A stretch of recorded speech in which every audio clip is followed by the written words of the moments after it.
Hi, good evening, everybody. I think it's just gone 4:30, and I see our attendees are building up there. So my name is Danny McCoy, and I'm the president of the Statistical and Social Inquiry Society of Ireland. This is the first ordinary meeting of our 174th session, and tonight we've got this evening we've got a paper on top incomes in Ireland, reconciling evidence from tax records and household survey data from Professor Tim Callan. Tim is well known to all of us, now associate with the Geary Institute in UCD, and he's co-author of this paper with Karina Doorley and Alyvia McTague from the ESRI. For those of you who are new, we will have two discussants tonight, or proposers of thanks in the curriculum of the SSISI, and that's Dr. Aedin Doris of University of Maynooth and Robert Sweeney of TASC. So, and then we'll open it up for discussion and recording for the journal. So thank you for joining us tonight. We'll be done on the hard stop at 6 o'clock, just so that we can all plan our time. So as part of the rituals of the Society, I'm going to ask the Honorary Secretary filling in for Ronan Lyons on this occasion, Professor Paul Walsh of UCD, to read the minutes from the last meeting. Paul, over to you. Yeah, thank you, President Danny. These are minutes of the 7th ordinary meeting of the 173rd session of the Statistical and Social Inquiry Society of Ireland. It was on understanding the COVID-19 pandemic and its consequences. The 7th ordinary meeting of the session took place at 4:30 p.m. Thursday, May 21st, 2020, online due to the COVID pandemic. This was the annual general meeting of the 173rd session, followed by a special symposium on the theme Understanding the COVID-19 Pandemic and Its Consequences. The symposium comprised of 6 short contributions of 10 minutes each, followed by a general discussion. Firstly, Katrin Kaminsky from Trinity College Dublin presented on the epidemiology of COVID-19, learning from the past and modelling the future, after which Jane Axton, Revenue Commissioners, presented a paper called The Impact of COVID-19 on Income and Employment, Early Evidence from Administrative Data. Raman Lyland from the Central Bank of Ireland presented on measuring the economic impact of COVID-19 in real time. And then Conor Lamb, Danske Bank, presented on COVID-19 and the Northern Ireland Irish economy, initial insights. The 5th presentation was by Shauna Cohen from TASC and was called What Has COVID-19 Told Us About Inequality in Ireland? While the final presentation was by Gerard Brady of IBEC, Business in a Compressed Economy. Following the discussion responses by the presenters, the President thanked those who had contributed and brought the meeting to a close. Thanks very much, Paul. Tim, I'll ask you to present your paper now, please. Thanks everybody for joining us. Thank you. I'm just trying to get the screen working here.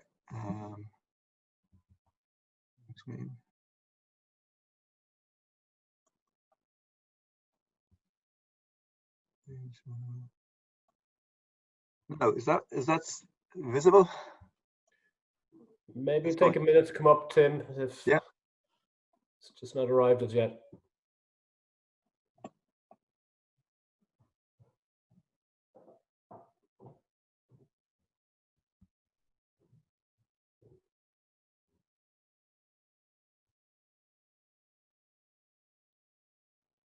Are we there yet? Not yet. I have a horrible feeling I'm doing something wrong, but don't worry, I'm sure it'll come up. While we're waiting for it, I'll just thank you on behalf of Karina and Alyvia and myself for the opportunity to present this paper. As you said, it's joint work with Karina and Alyvia, and it's in some ways fitting that a mainly online collaboration should end with an online presentation. So we were looking forward to a trip to Cork to catch up with the Silk team and others in CSO. So I'm glad at least that we can meet virtually with all of you that are here. That's at this point I was going to say, if you can't see the slides, do shout or something, but you can't see the slides still. I better do something about it. Yeah, I'm not sure if Maeve can help us there with. Yeah, we did get it working earlier. Yeah.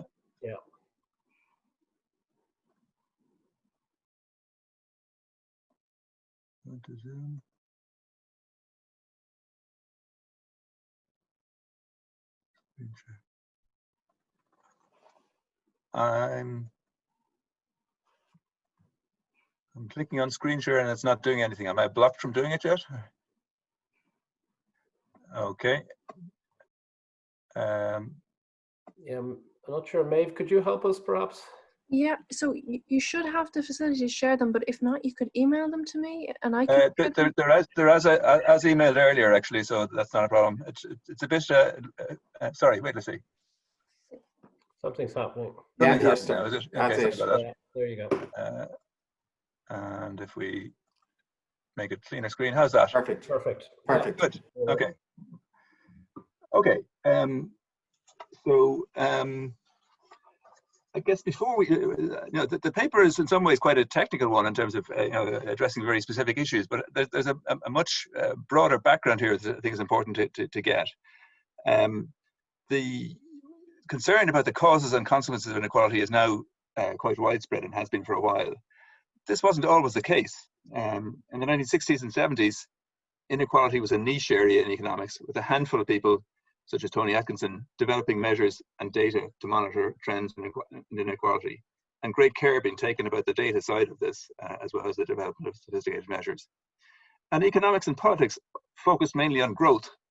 The assumption that a rising tide would lift all boats was not uncommon in this country and internationally. So the trend towards rising inequality, not everywhere, but certainly in the US and the UK and some major countries, and the consequences of that have helped to change things. And good markers of that change are, let's say, Thomas Piketty's book becoming a bestseller and him becoming a media celebrity. The OECD moving from a position where free market policies were paramount towards a focus on measuring inequality, assessing its consequences, and exploring policy options to limit the growth in inequality or reverse it. And the IMF made a similar transition, now placing great emphasis on inclusive growth. So those, I think, are very, very salient markers of how things have changed. And in that context, it's all the more important that we should have accurate and comprehensive measures of inequality. How are we going to get those? Well, broadly, there are two main data sources involved here. National accounts comes in as a third. We'll come to that later. But most studies are based either on household surveys or on tax records. So we should look at each and consider their advantages and disadvantages. And this I draw partly on a nice paper by Sean Kennedy on this topic as well. So for household income surveys, there's great flexibility in terms of choice of the unit of analysis or the income sharing unit, which are different things. Also, the adjustment for needs of households of different sizes and compositions through equivalent scales. The household surveys tend to focus mainly on disposable income, which is closely linked with living standards, and can apply a very wide range of inequality measures over the full range of the income distribution. Disadvantages, on the other hand, this is widely recognized that there's a literature on this, that there are difficulties in capturing the numbers of people at the top of the income distribution or their incomes, or their incomes. And also that sample sizes limit the depth of the analysis which is possible. So for a different set of advantages and disadvantages, we look at tax records. Their advantages are full coverage of those at high incomes. And the powers and penalties of the revenue authorities mean that returns must be accurate. Now that accuracy is also maybe modified by the skill of accountancy and so on, but it's still that tends to be in terms of reducing the tax liability rather than the income to start with. They have very large scale, obviously being population based. So for precision and analysis of subgroups, that's a strength. And they have a longitudinal dimension, which adds further to the possibilities of analysis. But they have, again, some disadvantages. There's quite limited demographic information in these data sets. The income sharing unit is effectively the tax unit by construction. And most analysis of these is based on gross or fiscal income rather than disposable. So it's not so well linked to living standards. And then the top income shares tends to be the focus of these work on these data sets, and that's because they don't tend to cover the lower part of the income distribution completely. These are there's no perfect data set here, but each has its strengths and its weaknesses. Let's compare what are the sort of headline numbers that come from the different approaches, and we do that for Ireland here. So the red line is telling us the top 10% share of fiscal income. It should read unequivalized and for tax units. And you see that we've indexed these to be 100% back in 1995. And you see that rises to 130%, where the Gini coefficient, which is often quoted from household surveys, is based on equivalized disposable income at a household level. And the Gini coefficient is pretty stable over the period. It goes down as far as 90% and then back up to 100% again over that. So they're telling quite different stories about the trend in inequality over that time. I guess I think there's sometimes the rather casual assumption that because these are working from different data sources, that is the cause of this divergence. And a key message of this paper is that that simply isn't so. That there's a lot more going on behind the scenes in that divergence between those numbers. So we'll try and spell that out along the way. So as I say, one possible cause of these divergences is differences in the coverage of top incomes, and there certainly is some divergence in coverage on that. But there's also a combination of technical and measurement factors, such as the income concept, disposable versus gross or fiscal income, the income sharing unit, whether it's household or tax unit, and whether there's an adjustment for the number of people, adults and children, depending on that income. So equivalized versus unequivalized incomes. And we'll try and tease out the relative roles of those different factors along the way. So the presentation then is structured as first we look at some international research on these relationships between top incomes from tax records and household surveys. We then examine the Irish situation, just because it's the existing literature on this tends to be US and UK based, really. There's very little else. So this is a chance to look at the Irish situation with some somewhat similar methods. And we'll reanalyze the household survey data to try and align the concepts and methods with those of the top incomes literature. And then in doing that, we are able to identify the main contributors to those apparent divergences between top income shares from tax record and household survey data. We also do a little bit on profiling of top incomes. How much do differences in income definitions and measurement choices affect the composition of the top decile, for example? And we'll conclude with some thoughts on possible areas for future research in this. On the international evidence, the household surveys are very widely used in this literature. The EU SILC and similar surveys are used by the European Commission and by the OECD, by academics, and in the EU's monitoring of poverty and income distribution. The Luxembourg Income Study harmonizes many other surveys from advanced countries and some developing countries as well, and provides another angle on this. On the tax record data, you'll see this goes back as far as Kuznets, and then you're into the territory of Piketty, Atkinson, Piketty and so on. And the sort of flagship for this is now the World Inequality Database. And we'll sometimes use World Inequality Database as a kind of summary of the data and the methods being used for these top income things. They have a kind of a standard a sort of package of what they do. It involves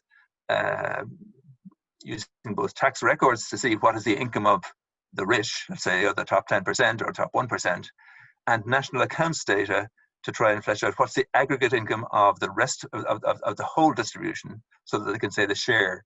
But then it's not possible to say what the share of some lower income groups is. So Ireland is included in that World Inequality Database and its predecessors via contributions from Brian Nolan, most recently in 2007 and in 2018, where he's updated certain figures. So we'll have Irish numbers to work with there as well in making the comparison. Can the results be reconciled? And this is a very small number of detailed studies looking at this issue. Burkhauser et al. In 2012 examined the US case, and they found that when they reanalyzed the US current population survey, which is widely used for income distribution purposes, to provide estimates comparable to those based on tax return data, the results for top income shares in terms of levels and trends were what they say is nearly identical for the richest decile. And even for estimates of the share of the top 10%, the two data sources are broadly in agreement over most of the last 40 years.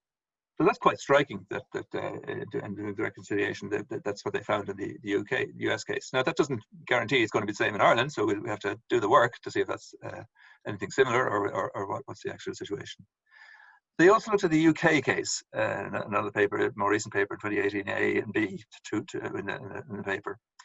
So they're applying, again, the top income concepts and methods as per WID to UK survey data from the Family Resources Survey, and comparing it with results from tax record data, the survey of personal incomes. And they find evidence that very high incomes are not well covered by the survey. They develop an approach which, and that would, when I say very high incomes, that's probably, it's mainly in the top 1%, but with some spillover to the top 5%, let's say. So they develop an approach which adjusts the survey to represent high incomes. I won't go into detail that here, we might come back to that later, the precise method. But they're essentially replacing survey measured incomes with average tax return incomes at the top. What they find is that the approach that they develop does a better job in representing the data than the existing Office of National Statistics approach, which does something similar, but maybe a slightly less sophisticated method. And in response, the UK Office of National Statistics has said that it intends to finalise a top income adjustment along the Burkhauser et al. Lines and include it in regular ONS releases from 2020 onwards. Now, I haven't seen that happen yet, but then many things have happened in this year, so maybe 2021 before it actually happens. But it's interesting that the ONS in that case is taking this on and going to publish this set of figures. So let's move on to Ireland, and let's think back. We saw in Figure 1 a sharp rise in inequality in top income shares, while the Gini for overall inequality was roughly stable. We know that's not on a like-for-like basis, so we're now going to look closely at the definitions and the concepts used by the top income method, and then try and apply them as closely as possible to the survey data. Sorry. Okay, this slide is trying to catalogue the differences between the two, the World Inequality Database type numbers and the household survey analysis. So obviously the data source differs. Tax returns and national accounts on one side, purely the household survey on the other. The income concept in WID is fiscal income, and we'll spell that out in a moment, whereas, but it's certainly pre-tax and social insurance, whereas the household survey is post-tax and social insurance. The income sharing unit for WID is tax unit, whereas in the household survey, it tends to be the household, though other things are possible. And in terms of adjustment for needs, there's none in WID. One possible exception I'll come to, and whereas equivalization to try and get to income adjusted for needs is very much the focus of household survey work based on household surveys. The unit of analysis, again in WID, is the tax unit usually, where in household surveys it can be the household or it can be the individual. It typically is for income distribution work, the individual. And the inequality measure, as I said, it tends to be the share of the top X percent, 10, 5, 1 on the WID side. But that's to do with the fact that lower down the distribution, that there isn't micro data available to do that. Whereas on the household survey side, there is an attempt to represent the full distribution, and therefore measures that require the full distribution to work, like the Gini coefficient and decile shares for all deciles, are available and published. So let's compare the income concepts more depth. Fiscal income, to get from fiscal income to disposable income, you have to take away tax, PRSI, USC, but you have to add back in non-taxable social welfare. That's not part of fiscal income. Fiscal income is concerned with what's the income relevant to the tax authorities. You have to add back in employee superannuation contributions, because again, they are currently exempt from tax, and retirement annuity contributions from the self-employed as well. So you have to do all that, and then you get to disposable income. So in fact, we're going to do the reverse. We're going to work back from disposable income towards fiscal income on the household survey side, where we have that available to us. So to do this work, we build on what's available from the Switch model, which is based on Silk. And that's because Switch is set up to analyze what are the tax liabilities and the welfare entitlements of those in the Silk survey in order to model policy changes and so on. So it already has a concept of what is taxable income and so on. So we can try and construct that. It first of all groups individuals into tax units, a single person or a married couple with dependent children. It does so as if all married couples are jointly assessed. That's not the case. In fact, there's going to be some differences with revenue statistics, because revenue statistics work on what people actually do. And some married couples opt for single assessment or separate assessment. The numbers doing so, as we understand it from talking with revenue, are rather small. But I'll come back to that issue later on.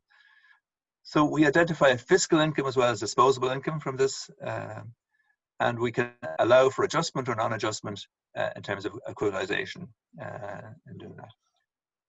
Okay, so some numbers at last. And if we focus maybe on the share of the top 10%, the middle column there, first of all, the baseline Silk analysis from CSO says the share of the top 10% is 23.9. And that's in terms of the concepts usually used in household survey analysis, so it's in terms of disposable income. We have to move, first of all, from Silk to Switch. Switch operates on the basis of current income rather than annual income, and simulated tax and welfare rather than actual. The difference that makes to the share of the top 10% is rather small, though. We then move on to what differences make to move from equivalized to unequivalized. That's rather small in terms of the share of the top 10%. What difference does it make moving from the household to the tax unit? There, the figure moves from around 23% to 29%. So that makes a substantial difference. And an even more substantial difference comes from moving from disposable income to fiscal income. So the baseline, when we do that, we get this figure of 38%, which is as a share of the top 10%, which compares quite closely with the baseline and tax record analysis from WID. This is for 2015, I should have said. We have numbers for 2013, 2014, 2015. That was what was available to us from Silk data files that could be got to work with a reasonable degree of effort. Going back further would require quite a substantial amount of effort, but maybe it may be worthwhile. We can gauge that from the reaction to this paper, I guess.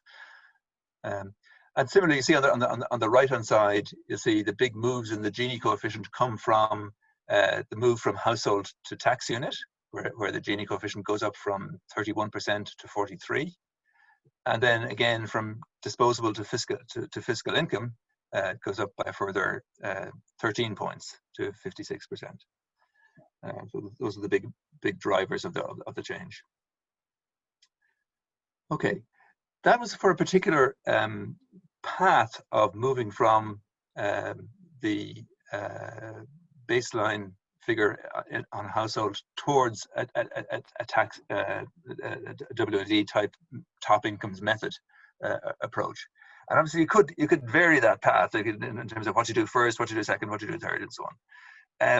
Do two things now. One is just we do it for all possible paths, but we look at the average across those paths to see what is that picture. And with that average across those paths, again, the biggest item here is still moving from fiscal to disposable income, and the second biggest is moving from tax unit to household. When you average across those, there is some path dependence. Not so much in terms of the move from fiscal to disposable income. That's always the largest impact. But the move between unequivalized and equivalized, and the move between tax unit and household, the impact of those moves depends on which takes place first, with a greater impact for the factor which is applied first. But even then, the tax unit to household impact is always at least as large and usually greater than the impact of equivalization. So that gives you a picture of the relative importance of these different factors in moving across to comparable numbers. Now it moves to something more like time series. Sorry. And you see that the silk adjusted figures are in all cases slightly above the World Income Inequality Database. Excuse me. But have converged a little bit over in the move to 2015. But we'll stick that up in a graph in a moment just to try and get a further interpretation of it. I've looked at top 10% so far. So let's move now to looking at the top 1%. With the top 1%, the silk adjusted estimates are, I guess, 2 to 3 points lower than what the World Inequality Database is saying. So that does tally with the Burkhauser, Jenkins et al. Approach in the UK, saying the very top of the division, when you get to the top 1%, is kind of hard to catch with the household survey. And I guess if you want to think of your favorite multimillionaire or billionaire or whatever, the likelihood of them turning up to answer the survey, not impossible, but probably some element of refusal there, or whatever, to cooperate, and it's hard to represent them. These are also, there's another literature on this which emphasizes the sparseness problem of this, so it makes it very hard to capture as well in a survey. So that's maybe why the Jenkins et al. People, Burkhauser or Jenkins, move to methods that try and synthesize the two data sources. Going back to the adjusted top income shares for the top 10%. The blue line there is what silk gives you with equivalized household disposable income. The red line gives you what fiscal income tax units, the WLAD method gives you, and there is that divergence that it isn't just to do with the Gini coefficient as a measure. The top 10% figure in disposable income is quite stable in the silk numbers, whereas with the WLAD method there is a rise from 30 up towards the high 30s percentage and so on. But that short green line is joining the three dots we talked about earlier. What does silk show when you adjust the concepts and measures to be the same? So that's showing that. I guess you'll see that is above the red line for the WLAD method, whereas we know that if we looked at the top 1%, it would be below. So in some sense, the next 9% is in some ways their share is being overrepresented. So there's an issue there for teasing out further. In terms of what this tells us about the long run trends, it doesn't, because we haven't got the figures for the earlier years. Our strong suspicion, though, is that if we were able to get back to something between 1995 and 2000, that we wouldn't find that the green line was as high as high 30s%. It would probably be again somewhat above the 30% mark, or slightly below it even. That's the kind of thing. And in a lot of cases, I think internationally, you would find that number being between the two, the red and the blue lines, that the survey adjusted, and it would be in there. I think, and the other work that's doing that. So it would be great to be able to do that, but there's a huge effort involved in doing it. So it wasn't feasible for this paper, but it's certainly something that's worth looking at in future research to tease that out. Okay, the last section of this before we wrap up with conclusions and so on is that we wanted to see what this tells us about the profiling of top income groups. And one feature here is really to say, if you're trying to profile the rich, well, who are the rich? And you have to think about that rather carefully. Apart from the rich being different from us because they have more money, but if we take the group of tax units who turn out to be in the top 10% on a WID basis, so top incomes in terms of fiscal income, tax unit, and so on, and unequivalized. Let's take them and see where do they end up in the household income distribution by disposable income equivalized. So at one level, if you're in the top 10% by tax unit, you'd say you're rich. But of that top 10%, only about 2/3 stay in the top 10% by the household equivalized disposable income basis, and another 25% stay in the 9th decile. But there are 10% in deciles 6, 7, and 8, mainly 8 for that. So that's a rather different perspective on are they rich in relation to their needs, when they pay their taxes, and so on. So that's worth bearing in mind if you're trying to identify the rich in some way. Another profiling approach looks at marital status. We find 88% of the top 10% of tax units are married, and you have to remember here that we are looking at the income of the tax unit. So by definition, both parties in the tax unit are in that. So the corollary of that is that the gender composition of the top 10% of tax units is approximately balanced. But a caveat there is that if you rank on income per adult, then the share of married tax units falls to 75%. So that comes from the fact that if you have somebody with a high income who's on their own, let's say on 100,000, commonly used figure or whatever, on 100,000 a year.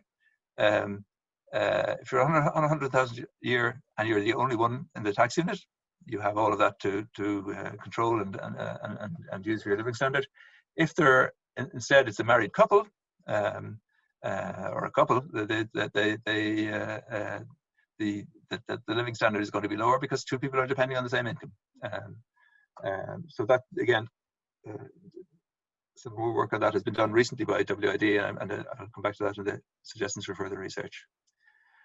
On age profile, I think maybe some people would feel that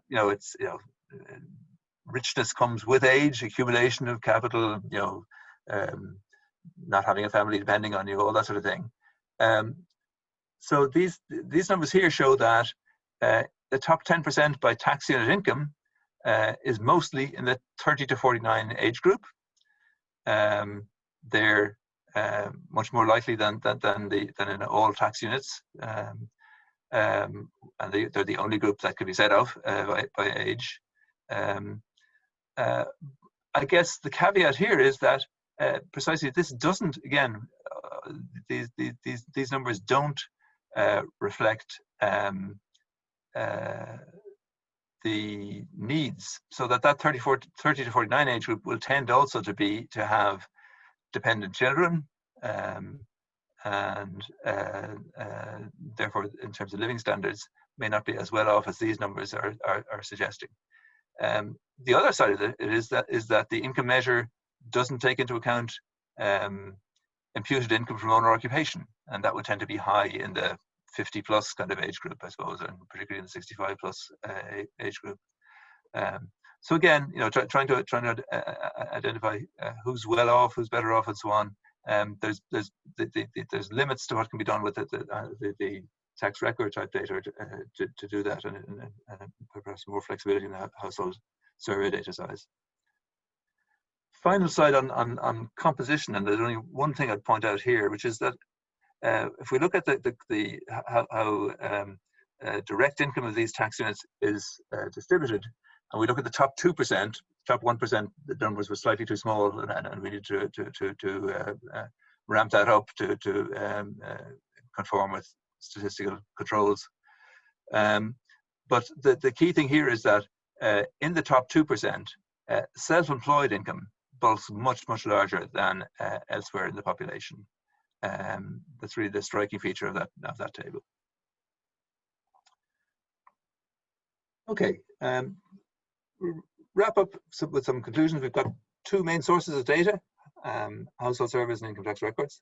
They tend to be analysed in different ways, different concepts, units of analysis, and even measures applied to them, and different strengths as well in terms of population coverage, sample size, coverage of top incomes. So there are contrasting headline results on trends in inequality, but our results are showing that much of that contrast arises not from differences in the underlying data, but from differing analytic methods. What can we do to try and come to some sort of synthesis that will give us a better picture of levels and trends of income distribution? So first of all, on the household survey side, there are possibilities for adjusting household survey data to match key features of tax record data. One of those involves reweighting areas of income distribution if they're over or underrepresented. And Claire Keane and the Swiss team looked at that in 2013, and indeed in an early paper as well to this society. A second possibility is to make adjustments to top income data, and that's the Burkhauser and Jenkins et al. Approach. There's kind of a philosophical issue here around is that difference arising because of the missing rich, the multimillionaires who won't answer, or is it income understatement in the survey? And I wrestled with that for a bit, and I had some discussions with Steve Jenkins and his colleagues on that, and I think we iterated to some conclusion where it wasn't a kind of an either or thing. There was probably a bit of both of these, but I think the key thing is that either way, I think the Jenkins type adjustment is probably one's best bet to try and deal with this. No matter which, because we may not be able to resolve exactly what that's arising from, but one can try and patch it up in whatever better way. And I guess again, I go back to the fact that the ONS in the UK is actually proposing to produce numbers which incorporate such an adjustment as well. So it's I think it's moved from the realms of being a purely academic thing to one which is important to do for getting this picture right in terms of policy. Possible extensions on the tax record data to the analysis of tax record data. I mentioned a few of those. The analysis on the basis of what we call a virtual tax unit. So as if all married couples or cohabiting couples were treated as a single unit. We're opting for joint assessment. I think that should be feasible in the sense that should be known, but others can advise me on that. A second would be some analysis at an individual level on the assumption of an equal split between members of the couple. I mean, the equal split assumption is very common at household level, and there's no reason not to apply it at couple level. We know it isn't perfect, but it does give you some sort of handle on these things. Another possibility is linking to child benefit records, which I know there's been extensive work on from a policy point of view. But from a statistical point of view, that could allow an equalization procedure in analysis of tax record data, which would be, again, bring it closer to what is relevant to a lot of policy concerns. A further thing would be analysis of income net of tax and PRSI. Again, I don't know for certain if this is a feasible thing, but one imagines that if the revenue authorities know the data on which tax and PRSI is based, that then one could also be deducting that to get to some measure of disposable type income of USC as well. A final thing would be then the inclusion of untaxed social welfare incomes. And that may be harder, I guess, to do in terms of whether it's within the remit of revenue, but perhaps in collaboration with CSB. the EASP is there now. So I guess, you know, like Sean Kennedy as well was emphasising that, you know, both sides of this equation, the tax record and the household have things to contribute, and trying to get the, you know, the best information using both is a possibility. One thing which also moves in that direction is the distribution of national accounts, which are developed by Pickett, ESRI, and Zuckman, among others. And I know that Brian Nolan is involved in a big project which is going to roll that out across a broad range of countries as well, and would include the UK and Ireland. I think he would be involved in this one. So that's worth watching for the future as well, I think. Okay, thank you for your attention. And after the vote of thanks, so we'll be very happy to hear questions and comments. And if you think of things later, our emails are on the slides there. Okay, thanks. That's great. Thanks very much, Tim. I might ask Aedin Doris of Maynooth University to propose the vote of thanks. Aedin, over to you.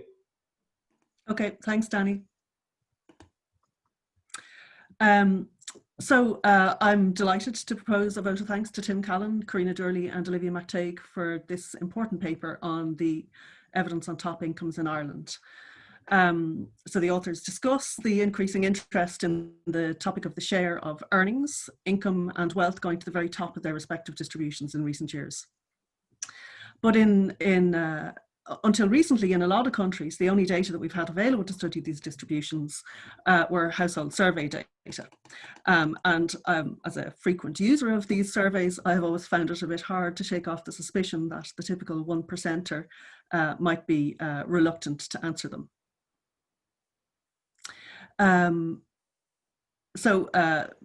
Underrepresentation is a clear concern, as is the validity, the accuracy of the answers. Now, the other thing is, as Tim points out, that in a typical Irish household survey, the number of households is kind of 4,000 to 6,000 would be fairly typical, with 10,000 to 15,000 individuals included in those households, if you're lucky.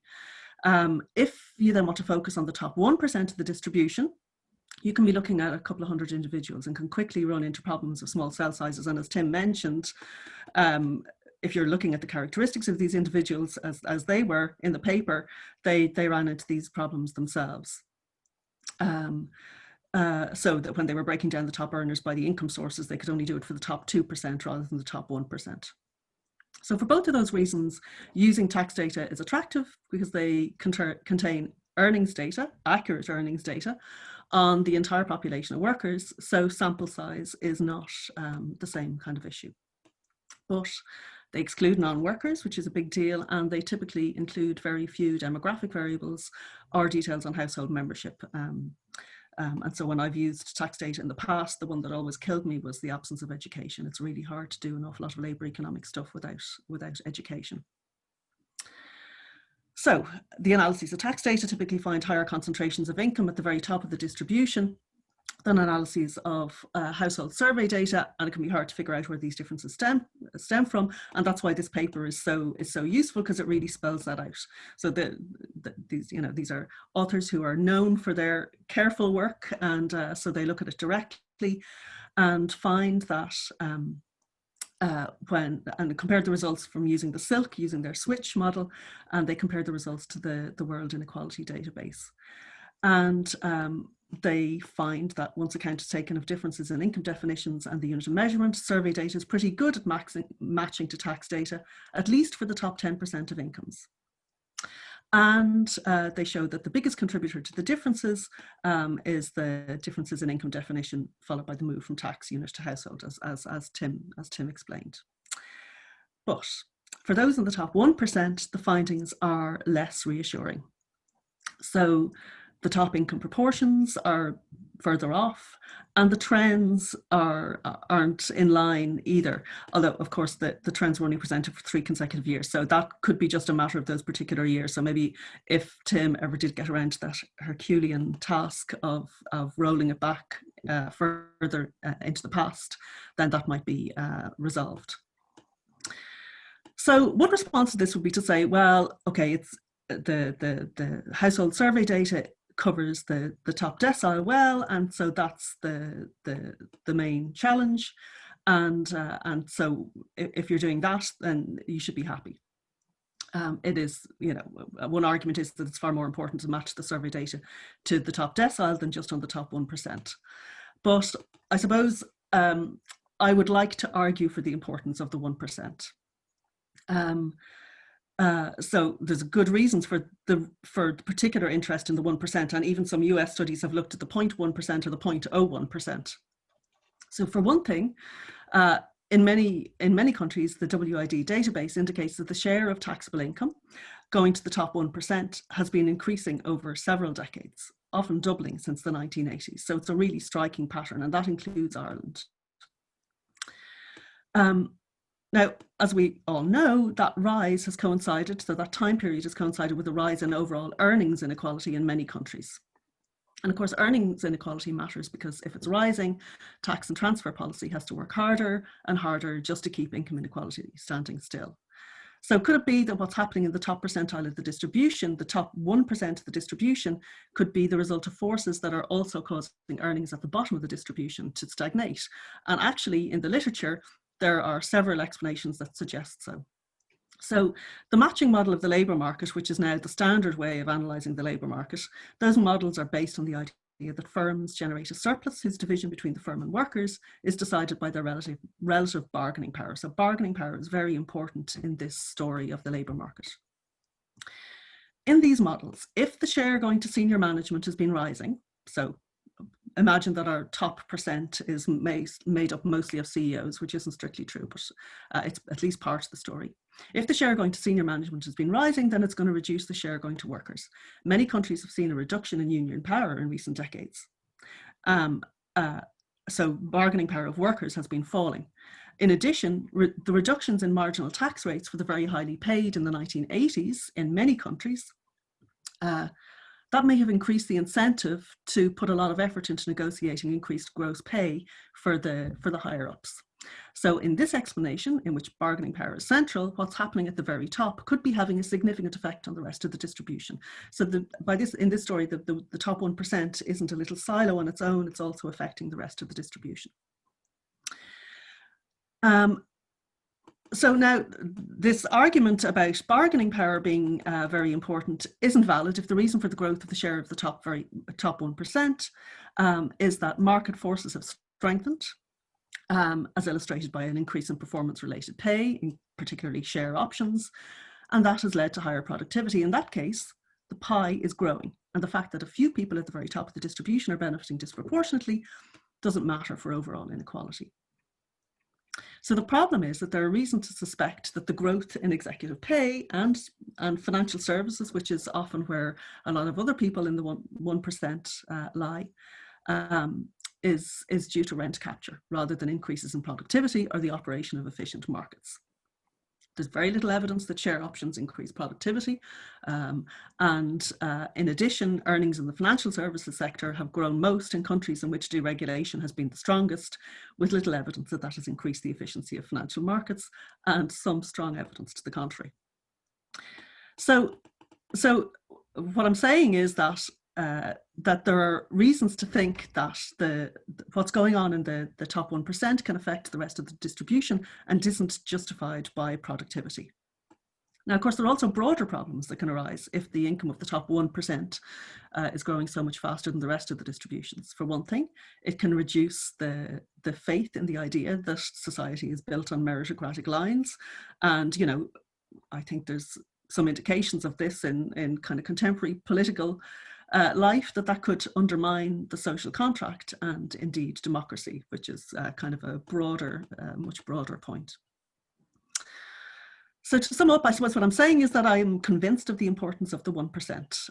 And if our current household survey data is not quite capable of capturing them,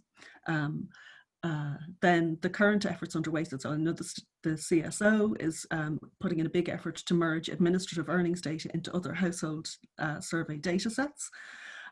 So particularly if it can be done into the large surveys, such as the labour force survey and the household budget survey, if those administrative earnings data sets administrative earnings can be merged into the bigger data sets, that would be a great help.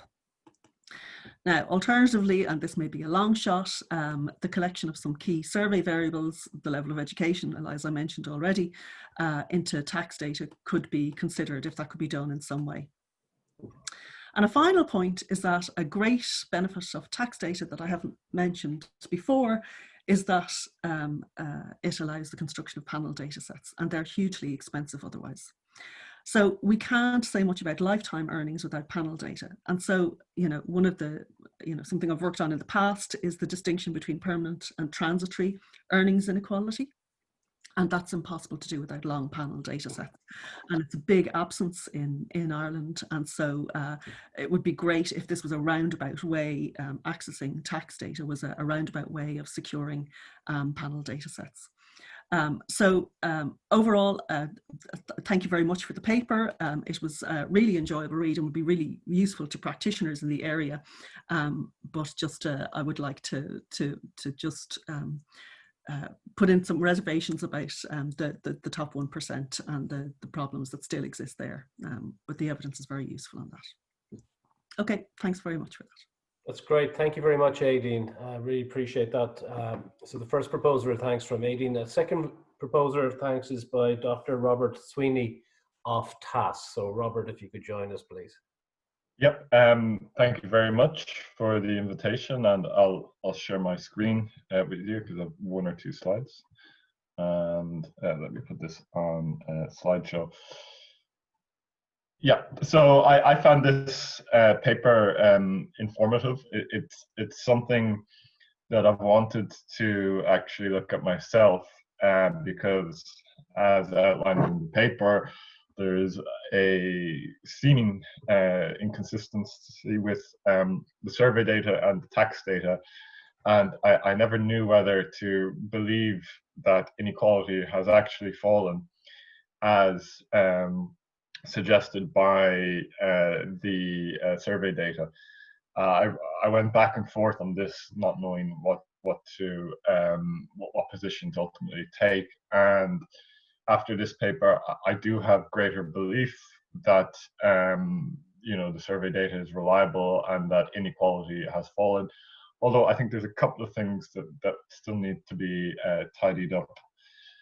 What I found very informative about this paper was how inequality changes as the 2 different data sources and concepts are gradually reconciled. Now, it wasn't a great surprise to me that as you move from fiscal income, which is similar to market income, to disposable income, that you see a big drop in inequality. I mean, that's exactly what you'd expect.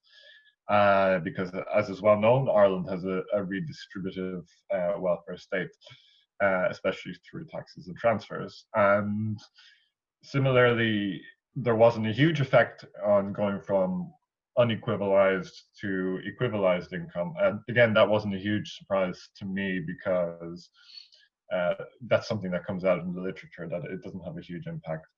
So what was interesting to me in this regard was the effect on moving from the tax units to the household, and that this really does have an important effect on inequality, and that it changes inequality on average by 9%. So I thought that was an interesting finding, which I wasn't expecting. I mean, I didn't have strong priors, but it was interesting. And another thing was that broadly, the level of concentration or inequality is the same in the 2 data sets. Now, there was one difference, and this has already been touched on, was the top 1%, which I've highlighted here. And we see that for the WID data, it's an increase of 1.7% over the 3 years, whereas with the SILC data, it's only an increase of 0.5%. So over the 3 years, the SILC appears to be underestimating the increase in inequality or the increase in income concentration. However, we see that, you know, if you just look at the levels, they're not all that different, at least in 2013. And if this was systematic, if the differences were systematic, well, then you would expect the WID and the silk to grow further apart, to diverge more and more over time. But the fact that they are quite similar suggests that that is not the case. It could be that it's just over these 3 years that they diverge, or it could be that the WID is just a bit more volatile, so it shows increases in inequality a bit more, but it also corrects. It shows decreases in inequality is a bit more exaggerated compared to the silk. And again, this is the fact that the levels aren't that different. I mean, there is another possibility, which isn't necessarily probable, but it is a possibility, which is that, well, there is a systematic difference between the WID and the silk, even when it's on a like-to-like basis of the authors have compared, so that increases in inequality are actually apparent in the WID, but they're not showing up in the silk because of the issues of capturing top incomes and unreporting. But it just happens to be the case that the levels are quite similar, because perhaps in 1 year it converged for some reason. It was very noisy 1 year, but that there is a systematic difference, and it's not, the silk isn't really reliable in capturing top 1%, and which would suggest there is a problem with inequality in general as measured by the silk. Now, that's not necessarily probable, but I would really liked to have seen the data series extended back in time, just so we can eliminate those possibilities. But overall, I found it informative. I mean, there was a couple of further comments.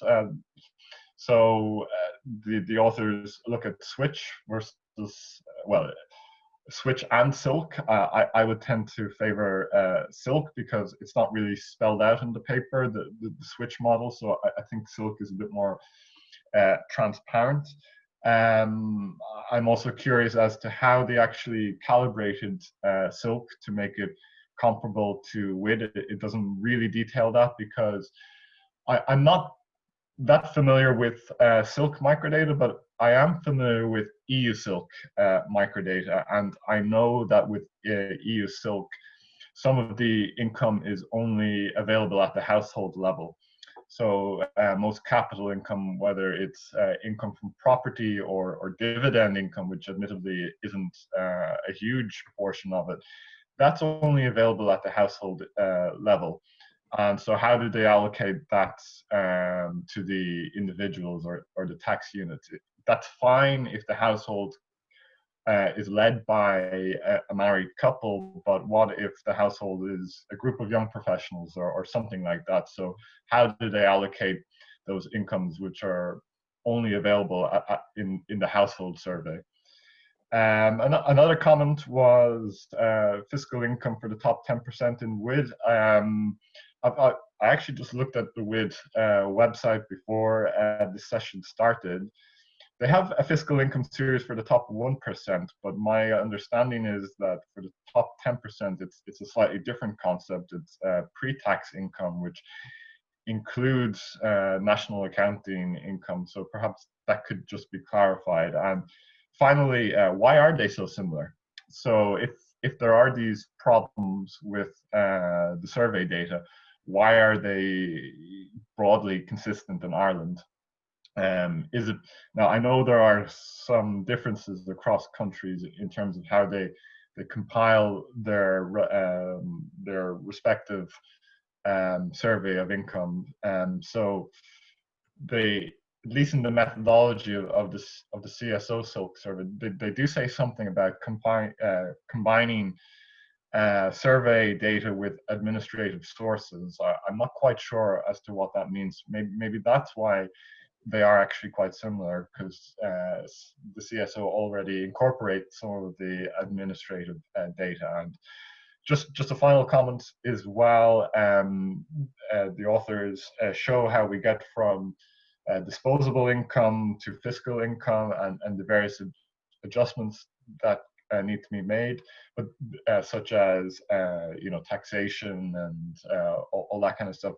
But they don't mention capital gains income. So my understanding is that income from capital gains, such as from selling your house or something like that, is included in the tax data, but that data, that type of income is not included in the EU SILC, at least. So those are just some of the comments I have, but overall I found it informative, and it gives me more confidence that the survey data is showing the correct things, but I'd like to see it extended back. I know that there's work involved in that, but overall I found it a good paper and informative. So yeah.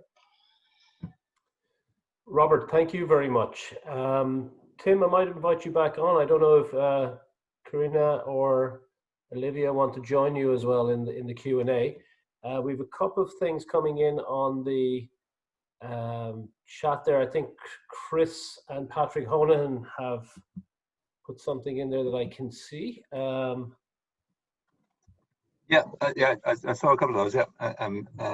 Yeah. Do you want to give Patrick or Chris? Do you want to actually? Sure. Yeah. I mean, I might start with Patrick. On Patrick's point, Patrick was asking. People haven't seen the chat. Was asking how come so many people who are the top decile by tax unit on WID concepts end up not in the top decile for when you go to household level and equivalize and post tax and so on. We haven't specifically analyzed that, but I think that what I'd say two things. One is people are moved. There's 1/3 of people are moved out of the top decile, so that's a substantial number. They're not moved all that far. They're moved to the 9th or the 8th decile. I suspect a lot of it may have to do with, because of what we saw also on the age front, that a lot of it that may have to do with that equivalization means that you look very well off when your income isn't being adjusted for the number of people depending on it. But if you've got two people, a married couple first of all, and then you've got some children, then that starts to move you down the scale. That'd be my intuition on that. Chris was pointing out that I think possibly in response to Aedin's remarks, that there is that the administrative income data has been included linked into some data sets in CSO, which is encouraging to hear, and hopefully we'll hear more about that. So I don't know how specific knowledge of that. May I just respond briefly to the two votes of thanks, and very much thank you for the thanks. First of all, to say that. I'll do it in reverse order there. Just on Robert's remarks, one point he was talking about was that he knew about EU SILC more than the Irish SILC. I think there is an issue here where CSO, to their great credit, do a lot more with SILC than their European counterparts. There is a kind of SILC evolves around a kind of a common standard that is a minimum that countries must supply to Eurostat. But CSO gathers more data and makes it available via the RMF, so that they're producing a data set which has more than that minimum standard, which is the one that's released by the EU, and that greatly assists in terms of analysis of tax and transfer policy, for example, where they've got richer data than the EU requires. On using switch versus SILC, that was partly a question of trying to get the job done on time. It was quicker to do that, and we don't think it makes that much difference. But I think it could be possible to try and use SILC directly. With the main thing that switch is doing that is kind of unique to it is this construction of tax units and the construction of variables which approximate fiscal income. But one can use those variables. They're essentially those variables are essentially still a direct product of SILC. What comes later is that Switch is doing modeling microsimulation for policy analysis purposes. You can leave that part aside, I think, and still do this work, but it would take longer to do it. So again, it's a question of time. On extending the series back, which both Aedin and Robert asked about, I think that would be. I think that's very desirable, both to extend it back and also to keep it going for the future. To try and keep this monitoring going forward for the future would be very valuable. But we'll see how that goes. Robert also asked a question about the final income concepts for the top 1% and the top 10%.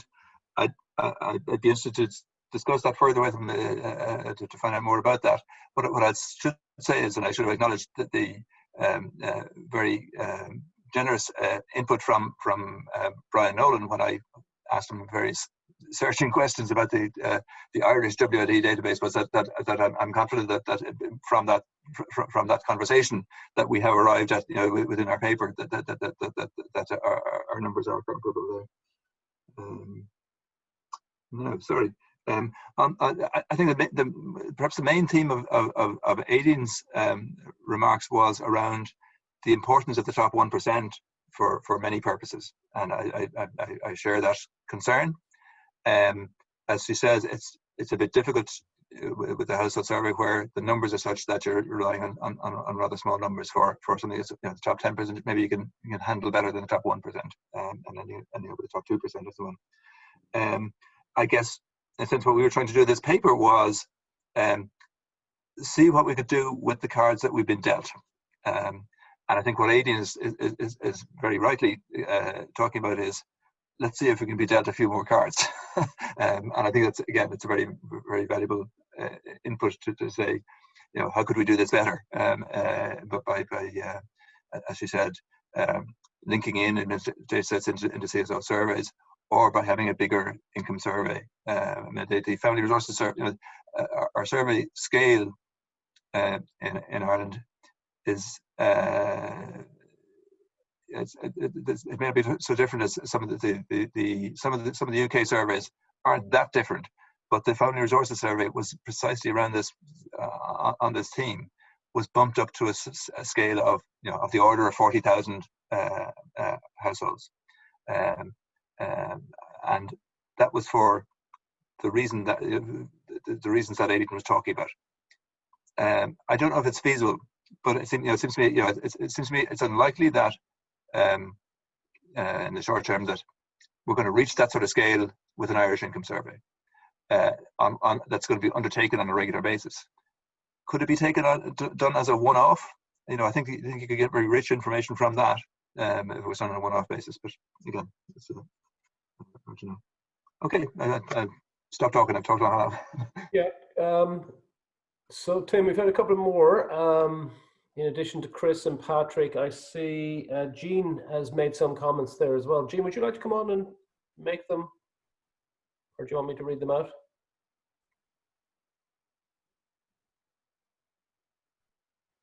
No. Brendan O'Dowd likewise has made some comments as well. Brendan, if you'd like to input directly. Oh, sorry, Jean, you're there now. Yeah. Okay, thanks very much, Danny, and thanks to Tim for the talk. It was very interesting.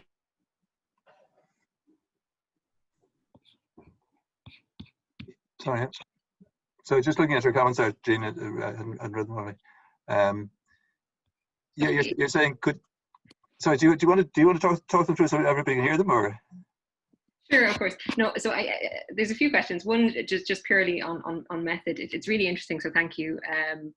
And you've tried to make the survey data more like the tax data. So it was just a question on that source, the WID. Can you make it more like survey data? So create disposable income by subtracting direct taxes, employee, PRSI, and then rerun the analysis that way. Mm-hmm. And just to say, yes, like that's the kind of thing that the tax authority or the CSO can do. For example, net pay was in fact a feature of TWIS policy design. Yeah. On that one, I think that the WID method is working off essentially an income distribution table which is published by Revenue and now published by CSO based on review data and so on. I think that might allow you to take off income tax. I don't think it would allow you to take off PRSI because I don't think that's included in the same table. Now, as you say, it should be there somewhere in the data set that's being worked with, but it would require a new thing. But so that that seems possible. Again, that would lead to again to this sort of top 10%, top 1%, top 5% shares. If you're going to get it into a broader base, you'd need to have the data that database available in some way to academic researchers, which I know it has been the case in the past sometimes, but it's not clear that under GDPR and so on that's happening nowadays. I don't know. It's the current state.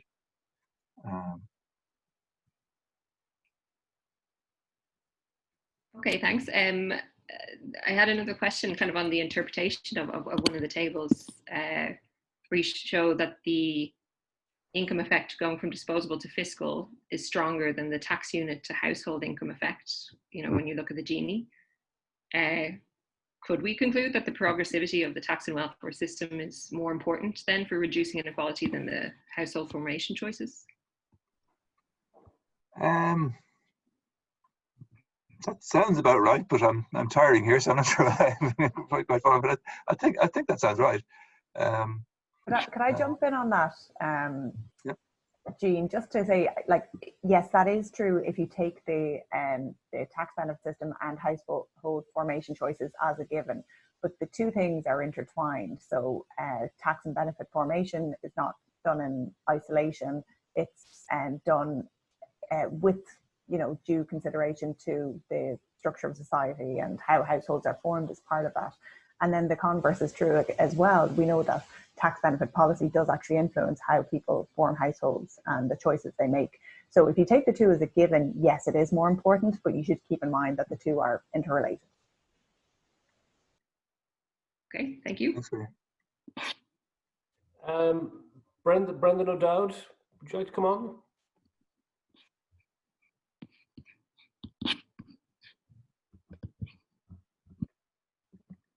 Can you hear me all right? Can hear you now, yeah. Yeah. So my question is there a divergence in family sizes between the top and middle income households since 1995? In other words, are families in the top 10% better able to raise larger families, maybe due to increasing cost of childcare or the cost of large houses with more than 4 bedrooms? And would that then mask inequality growth as measured by Gini, which is equivalized for household size? Yeah. Thank you for the question. It's intriguing. I mean, on the first point about is there a divergence since 1995? I think the only thing to do there is check it and see. I mean, that's a very good question. Whether this would mask inequality growth as measured by equivalized Gini, I'm not sure that I follow that's a necessary corollary of that being the case. But let's answer the empirical question first, and we can argue the interpretation later. Bara Rowntree, would you like to come on next, Bara?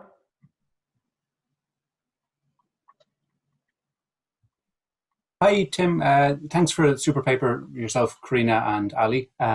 It was really, really interesting and shed some great light on an important question. So I was just interested in capital gains, just to follow up one of the points maybe that was made there by Robert. So I think I'm right in saying that they're actually not captured in either the World Income Database or SILC properly, in that, if you sell off your company, you're only featuring some capital gains. I'm not even sure they go into fiscal income in the WID measure, and they're not really there at all in SILC. But just essentially wondering if that is the case, and given the evidence that we have from elsewhere, in particular the UK, of the growing importance of capital gains for the very top 1%, what might we look at doing to improve on inequality statistics in that dimension? So it's kind of, I suppose, related to a little bit what Aedin was saying, but not really the focus being on CEOs, but rather being on people who own their own companies. Thanks, Bara. Yeah. I guess I think you're right on the first point. I think the income concept used by WID and by Silk doesn't include capital gains. We've known for a long time that differing tax treatments of ordinary income, shall we say, and capital gains can lead to people funneling channeling their income or converting their income into a capital gain to minimize taxes and so on. And there may be other developments in that. I think, for the moment, I think that's only really answerable within the revenue space, in that they will have returns that capture both. I think that's not. I don't think that's feasible for household surveys these days to do that. And yes, I agree. I think it's important to do that, to give an alternative picture where this is changing. Right. Thanks, Tim. Work for Jean. So. Yes. Yeah. Brendan Ryan, would you like to come in, Brendan?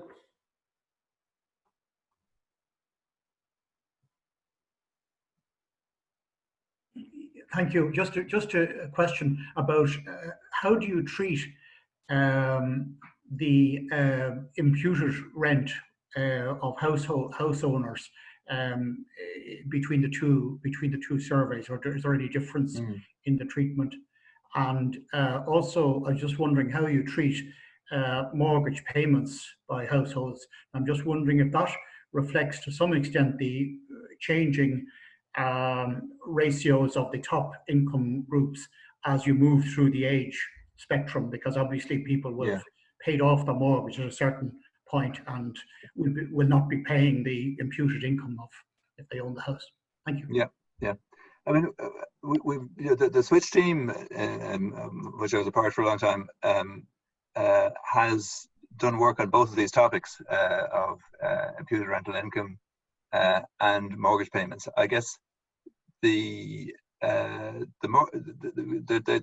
somewhat separate in the sense. I think one could argue that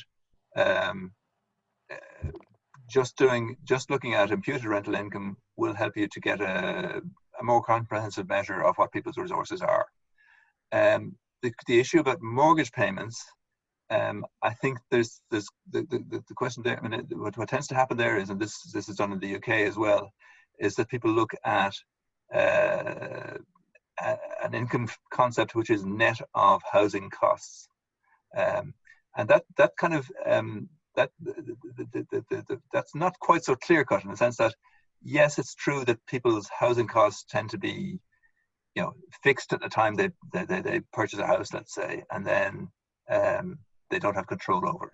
But there is a control at that first stage in terms of you may have high housing costs because you've decided to spend a lot on housing. That's the thing. So if you're in looking at income net of housing costs, you can be making an adjustment which is to do with people being stuck with high mortgage costs and can't go anywhere with it. But you can also be adjusting for what you might not want to adjust for, is that some people have a preference for more housing. So that's the kind of story there. So there is work done on both those. For this purpose, I think we were trying to get a comparison with WID.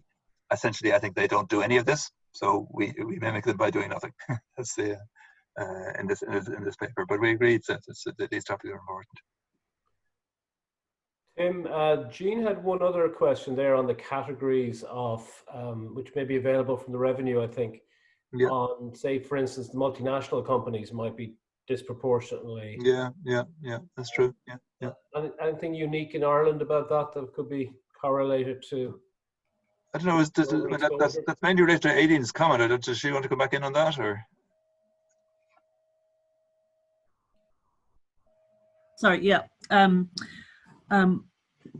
So I actually used those data. So I used what the CSO called the job churn data set a few years ago, which I think is basically the tax data with some additions made by the CSO. And when I did that, I found that data on the type of employer actually kind of hard to use. We had to, it wasn't clear to us that all the foreign multinationals were recorded under foreign multinationals. I think there are complications to do with how different corporations are recorded in the data that well, maybe we should have consulted an accountant about it, but we didn't really get our heads around it. We ended up not really being able to use it, although we had high hopes. So maybe it's been cleared up in or maybe the version we were looking at wasn't the version that Jean is thinking of, or else it's been cleared up in the meantime, which would be great, because I really think that, you know, it's a fundamental question in earnings inequality in Ireland that we find very hard to answer with the data that's available, is to what extent do we have two economies, you know, with very high earners in the multinational economy, driving a lot of the inequality story. So, I mean, I don't know if Jean wants to come back on that, but that's my response there. Definitely a paper in that one. Tim, have we lost you there?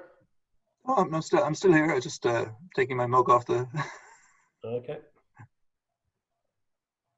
So I think that might have exhausted the questions. Paul might want to make just some comments, or Tim, would you like to just sum up before Paul comes in on housekeeping? Yeah, no, thank you all for those comments. But I, you know, one of the things in doing this work, you know, we knew we were making a start on a topic, and we knew there was a lot more to do. And we're glad to see there's so much interest in the existing results, and also in doing more. I think it's an area that would repay investigation. Thanks, Tim, and thanks to Karina as well, and to Ali. So thank you. Paul, do you want to? Yeah, no, the only thing I'd like to say is obviously we'll be publishing the paper's proceedings in the journal, but also I'd like anyone who contributed their questions to also say, maybe write them up and send them to secretary@ssi.ie, because they will be included in the publication. And obviously we'd like people to join up as members, and we will be sending out the program for the coming year in due course. Yeah, I think our next session, Paul, is on the 26th of November, which will be a symposium going back to one of our traditions. It's on jurisprudence, effectively the legal system. And so we've confirmed there was the current Attorney General, Paul Gallagher, will be participating, and we'll have a few more, I think, high profile from the legal profession in that symposium. So I think that's our next version. But again, thanks to the speakers and to the proposers of the thanks night. Thanks again to you for coming out, not coming out, but to joining in this new world. So listen, thanks everybody, and see you next time. Thank you, Danny. Bye. Thanks, Maeve, as well, for organizing.